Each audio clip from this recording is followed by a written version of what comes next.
पाकिस्तान में आज भी क्यों जिंदा है लादेन।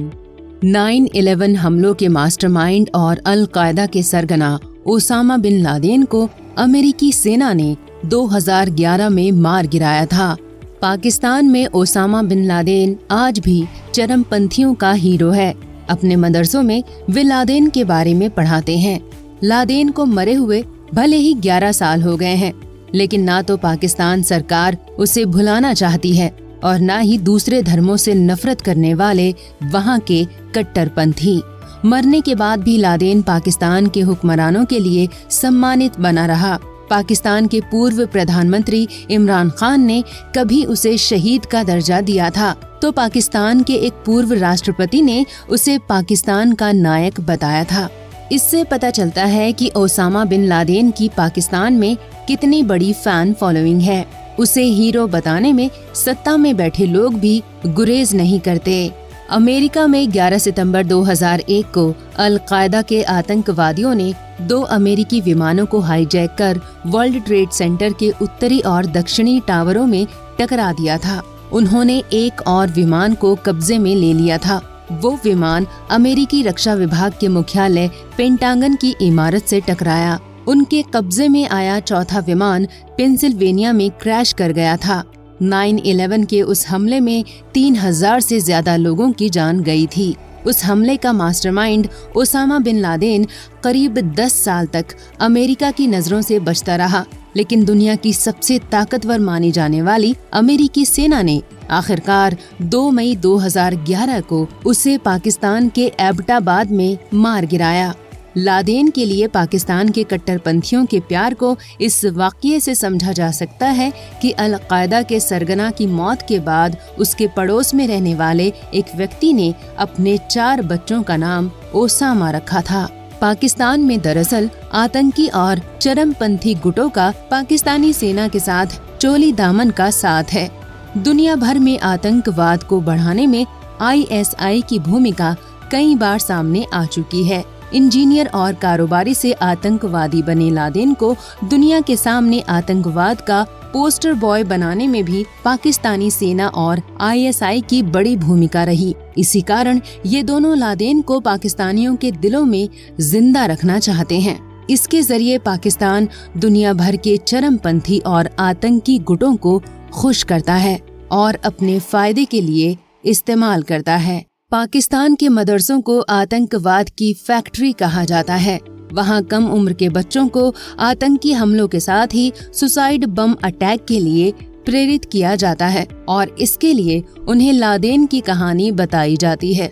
मदरसों में लादेन से जुड़ी डॉक्यूमेंट्री दिखाई जाती है। अमेरिका और दूसरे देशों में लादेन के हमलों को बड़े कारनामों की तरह दिखाया जाता है। लादेन पाकिस्तानी सेना के लिए आतंकवाद का चेहरा ही नहीं, बल्कि पैसा कमाने का जरिया भी है। लादेन के जरिए ही पाकिस्तान के तालिबान से रिश्ते बने और इसी के जरिए वो अब भी अफगानिस्तान को पर्दे के पीछे से कंट्रोल कर रहा है। भारत और कश्मीर में होने वाली आतंकी घटनाओं में पाकिस्तान की भूमिका है।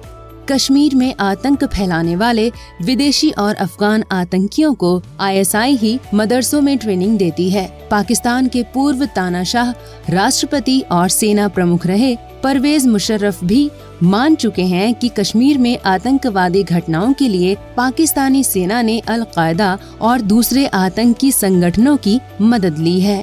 मुशर्रफ ने एक इंटरव्यू में स्वीकार किया था कि जम्मू कश्मीर में भारतीय सेना के खिलाफ लड़ने के लिए कश्मीरियों को पाकिस्तान में ट्रेनिंग दी गई थी। मुशर्रफ ने साफ तौर पर स्वीकार किया था कि आतंकवादी Osama bin Laden, Ayman al Zawahiri और जलालुद्दीन हक्कानी पाकिस्तान के नायक हैं। मुशर्रफ ने ये बात बड़ी साफगोई से स्वीकार की, लेकिन पाकिस्तान के ज्यादातर नेता इसे खुले तौर पर स्वीकार नहीं करते। हालांकि वे आज भी लादेन और उसके जैसे आतंकवादियों को एक नायक मानते हैं।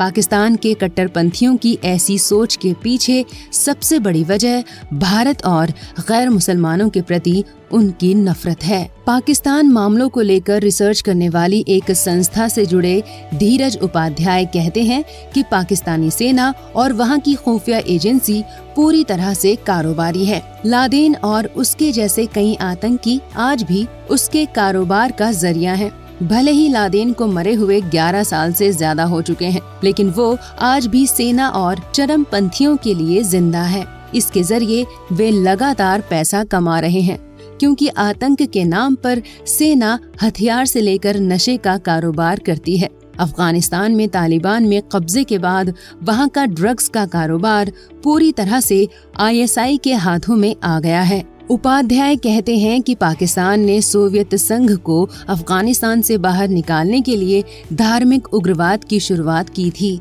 और इसके लिए लादेन सबसे बड़ा मददगार बना। लादेन के सहारे पाकिस्तान को कई मुस्लिम देशों से आर्थिक मदद मिली और आज भी मिल रही है। वो दावा करते हैं कि लादेन की मौत के लिए पाकिस्तानी सेना और अमेरिका के बीच बड़ी डील हुई थी। लादेन के मरने के बाद पाकिस्तान को आर्थिक फायदा मिला था। उपाध्याय कहते हैं कि अगर पाकिस्तान का वश चलता तो वो एबटाबाद में लादेन के मरने की जगह मजार बना देता, लेकिन अमेरिका ने पाकिस्तान को ऐसा नहीं करने दिया। मजबूरी में पाकिस्तान सरकार को वो मकान ध्वस्त करना पड़ा।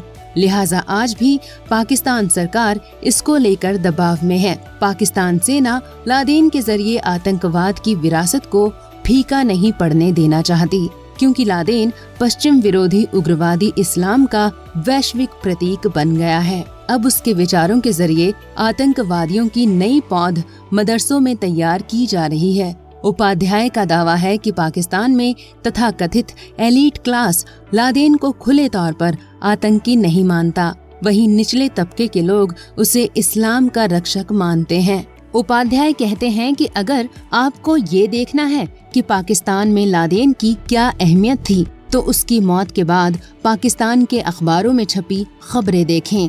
ज्यादातर अखबारों में लादेन को शहीद और हीरो बताया गया था।